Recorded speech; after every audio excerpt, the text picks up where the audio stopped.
Mga igsuon,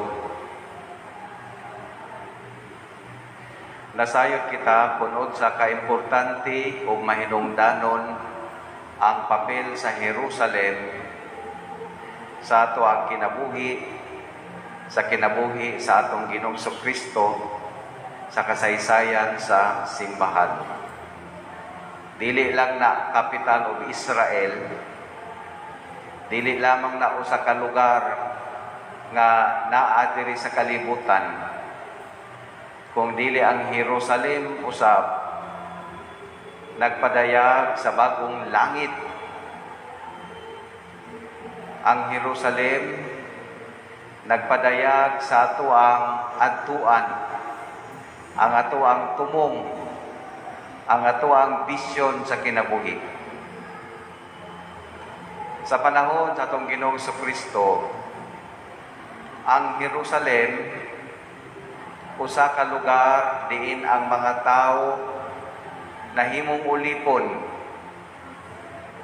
Ang Jerusalem usa ka lugar nga nasakop sa panggamhanan sa langyaw, ilabi na ang mga Romanhon, nga sa ato pa kinahanglan nga kini malingkawas, kinahanglan nga kini mapabalik ngadto sa orihinal niya nga kabutang. Sa punto de vista sa ato ang Ginoong Kristo, ang Jerusalem mao ang lugar diin ipadayag ang himaya sa Dios. Kay dito sa Jerusalem, dito idupa sa atong Ginoong Kristo ang iyahang mga kamot. Ilansang siya sa cross. Dito siya mamatay. Apan dito usab siya mabanhaw pag-usab. Sa ato pa ang Jerusalem usa ka lugar sa pag-antos. Ug human niining maong pag-antos, ipadayag dito sa Jerusalem ang himaya sa pagkabanhaw. Mao na nga klaro sa atong Ginoong Kristo ang iyahang direksyon. Nagtubo siya dito sa Galilea. Dito siya nagtigom og iyang mga tinunan. Maguban-uban kaniya. Mangaon sila sabay. Magsangyaw sila sa maayong balita, kuyog sila. Muhimog milagro ang atong Ginoong Kristo, nakasaksi ang iyang mga tinunan. Nindot ang ilang kinabuhi dito, hayahay. Unya dako nga tentasyon na sa atong Ginoong Kristo nga magpabilin siya dito sa Galilea. Nganong moadto man siya Jerusalem, aron dito siya paantuson. Apan klaro sa atong Ginoong Kristo, asa ang iyahang tumong nga adto siya dito sa Jerusalem. Kay dito niya ipadayag ang himaya sa amahan, o dito niya atubangon ang krus nga iyahang gipas-an. Gikinahanglan sa ato ang kaluwasan. Pero aron mahibaw-an nato ang bukid sa Jerusalem, ang bukid sa Kalbaryo, diin dito mapadayag sa Ginoo ang himaya sa Dios. Tanaw ta sa laing bukid dito sa bukid sa Tabor. Kay dito sa dihan dili pa siya moadto sa bukid sa Jerusalem, dito sa Kalbaryo. Moadto unya siya dito sa bukid sa Tabor. Unya gisultian kita nga dito ipadayag usab ang himaya sa Dios. Apan unsa nga klase nga himaya? Ang katong nindot nga himaya. Tungod kay ang dagway sa atong Ginoong Kristo, mga limyon,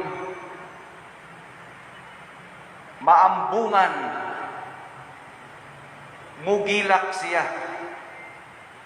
Unya ang iyahang bisti, arang kaputi. Unya naay madungog unya gikan sa langit nga moingon nga kini ang pinalangga kong anak nga akong gikahimut-an pag-ayo, pamati kamo kaniya. Nindot nga kasinatian, mabuka ang langit o ganunay kahayag nga mudan-ag ngadto sa ato ang Ginoo ug mausab ang iyahang panagway. Mao kada ang himaya sa Dios nga gipadayag dito sa bukid sa Tabor. Apan inig-adto unya niya dito sa Jerusalem, hilabi na dito sa bukid sa Kalbaryo. Lahi na pod nga matang sa himaya sa Dios ang matagamtaman sa atong Ginoong Kristo.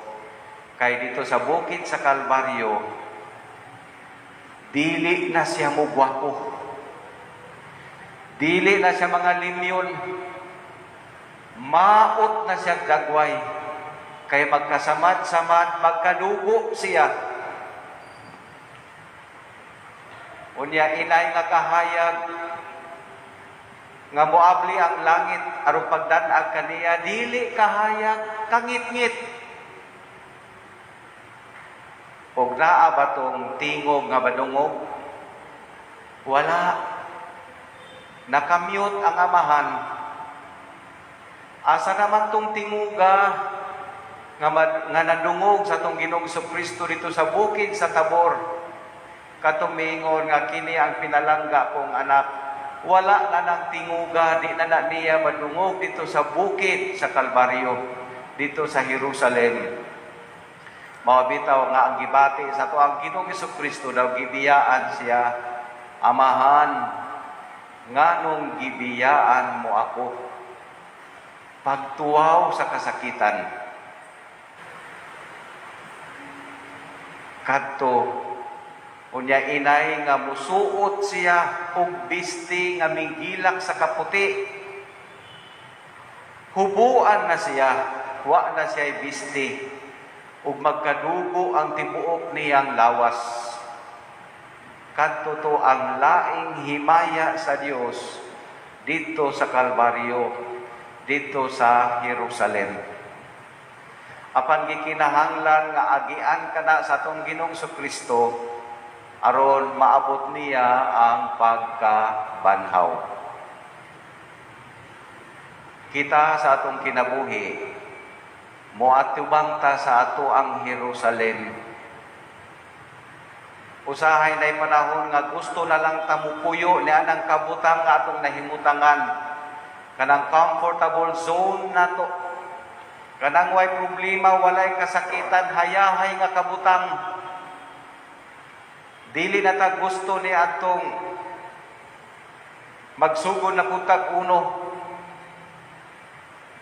Muagi ta ni ana.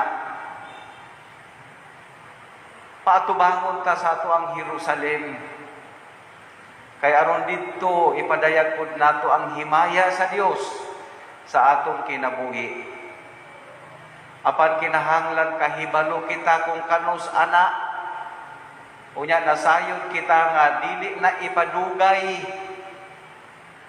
kay sa ebanghelyo na aning mga tao nga buot musunod niya. Miingon tong usa ka tawo, Ginoo, buot kong musunod nimo apan muuli sa ko kay ako sang ilubong ang akong amahan. Kuna namatay na dahil mong amahan, wa pa hinuon, galakaw-lakaw pa. Kano sa ka magkamusunod nako? Gatikaw-tikaw pa maday ng imuhang amahan. Dugay pa. Imo pang dugay-dugayon, imo pang unya-unyaon. Napay usabi ingon, Ginoo, musunod ko nimo, apan mo uli sa ako kay manamilit ko sa akong mga ginikanan. Bingin siya ang kadtong nagdarong nga magpunay glingi, dili ang ngayan sa gingharian sa Dios. Ang atong pag-atubang sa Jerusalem, kanang pagpadayag sa himaya sa Dios sa atong kinabuhi, dili na langanon, ipainsigida aura mismo na. Walay langayay sa pagsunod sa ato ang Ginoong Kristo. Kita hilig ba kahit niya ng postpone, no? Kunya na lang ko magbago, tinggo na lang nako, inikatiguang na nako. Karon mag-enjoy sa akong kinabuhi. Naaman tadi ana nga disposisyon. Kanabitang lukpo na lang nato, unya lang ta inigdungaw nato sa atong kamatayon, diha na ta mag-usab. Pero nasayod ba ta kung ang mga oportunidad sa kaayo ba nga wala nato nahatagi o kahigayunan tungod kay naglangay-langay ta? Una-una daw kuno na ginikanan naa kay anak nga muuli tunga-tunga sa gabi. Ikaw nga ginikanan masakit ka na lang kay kuwang kag tulog, di ka makatarong og kaon, di ka makatarong og paminsar. Kay magsikag paabot sa imuhang anak. Niya sa dihang manuktok na napagkalas 12, imuhang ablihan ay salamat nakaabot. Walay daotang nahitabo niya, ug dinha ka pa makatulog og tarong. Pero ana gihatagan na nimo siya og problema. Gihatagan na nimo siya kahasol sa iyang kinabuhi. Pero kung sayutang nagbinuotan, nagminaayo sa atong kinabuhi, daghay makabenepisyo sa atong kaayo. Mao bitaw na nga mingon ayaw nagdugay-dugaya. Kung muhimo kag kaayo buhatan na dayon ron. Kay daghan pay makabenepisyo ni ana. Kanang pagpadayag sa himaya sa Dios sa atong kinabuhi, walay langayay. Mao na ang pagsunod sa ato ang Ginoong Kristo, walay dugayay. Dili mag-unya-unya. Kay kung karon nadungog nimo, matud pa sa panultihon. Ang pulong sa Dios. If today you hear His voice, harden not your heart. Ayaw na patigaha ang imuhang kasing-kasing. Ang pagmantala sa maayong balita, gikinahanglan nga dili dugayon, tungod kay daghay nang kinahanglan nga mga tao niini. Daghay buot makadungog niini. Busa dili nato dugayon pa.